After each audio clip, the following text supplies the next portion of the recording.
ইতিমধ্যে খেল মহাৰণৰ দ্বিতীয় সংস্কৰণ আজি চুইলাকাটা পঞ্চায়তত আমি প্ৰথম আৰম্ভ কৰিলোঁ, শুভাৰম্ভ হ'ল। আৰু শুভাৰম্ভ কৰিলে আমাৰ বিধায়ক ফণী তালুকদাৰ ডাঙৰীয়াই। আৰু ইয়াতে এথলেটিক্স আৰু ফুটবল এই দুটা ইভেণ্টৰ খেল এতিয়া আৰম্ভ হ'ব। ঠিক তেনেকৈ প্ৰতিখন পঞ্চায়ততে অহাকালিৰ পৰাই আমাৰ খেলৰ উদ্বোধন আৰম্ভ হৈ যাব। আৰু যোৱা বছৰৰ যিটো আমাৰ অভিজ্ঞতা, যোৱা বছৰৰ অভিজ্ঞতাত আমি দেখিছোঁ যে আমাৰ গাঁৱৰ খেলুৱৈসকলে খেলপথাৰলৈকে আহিছে, তেওঁলোকে বিভিন্ন প্ৰতিযোগিতাত অংশগ্ৰহণ কৰিছে আৰু শেষত জিলা পৰ্যায়, ৰাজ্যিক পৰ্যায়লৈকে আমাৰ খেলুৱৈ নিৰ্বাচিত হৈছে। আৰু যিটো মহান উদ্দেশ্য সন্মুখত ৰাখি গাঁৱৰ পৰা অজ্ঞাত, গাঁৱৰ পৰা যিসকল প্ৰতিভা গাঁৱতে পচি আছে তেওঁলোকক পোহৰলৈকে লৈ অহা, এখন মঞ্চ দিয়া, খেলপথাৰ দিয়া।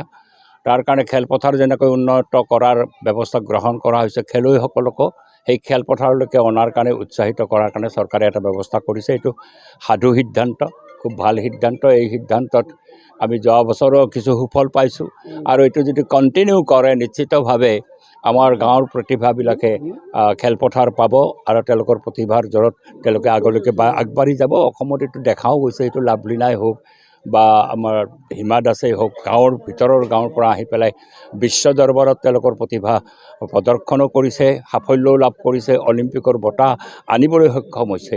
আমি আশা ৰাখিছোঁ এই খেল মহাৰণৰ জৰিয়তে আগন্তুক দিনত আমাৰ প্ৰতিভাবিলাক বাহিৰলৈকে ওলাই আহিব আৰু আমি অসমখন স্পৰ্টছৰ ক্ষেত্ৰত, এথলেটিক্সৰ ক্ষেত্ৰত আমি বৰ বেছি খেলুৱৈ যদিও তৈয়াৰ কৰিব পৰা নাই। হিমা দাস আহিছে, এতিয়া বক্সিঙত লাভলীনা আহিছে আৰু তেনেকুৱা বহু প্ৰতিভা, এতিয়া অম্লানো আহিছে। অম্লানো যথেষ্ট পৰিমাণে দৌৰি আছে আৰু ভালেই তেওঁৰ ৰেকৰ্ড, গ'ল্ড মেডেল কেইবাটাও পাইছে।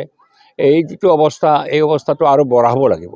আৰু যদি প্ৰতিভা আহে আৰু যদি অম্লান ওলায়, হিমা ওলায়, লাভলীনা ওলায়, তেনেকুৱা এটা পৰিৱেশ আমি দিয়াৰ কাৰণে চেষ্টা কৰিব লাগিব। আৰু পঞ্চায়তত তাৰ এটা নিৰ্দিষ্ট ভূমিকা থাকে, কিন্তু পুঁজিৰ সংস্থান কৰাটো অলপ কঠিন কাম। পুঁজিটো আমি ব্যৱস্থা কৰিব লাগিব। তাৰ কাৰণে আমি বিধায়ক পুঁজিৰ পৰা আমি ধন দিবলৈও ৰাজি হৈছোঁ। 10 লাখকৈ টকা আমি যোৱাটো বছৰত দিছোঁ, এই বছৰো হয়তো আমি 10 লাখ টকা দিব লগা হ'ব। আমি দিম, আমি আনন্দৰে দিম।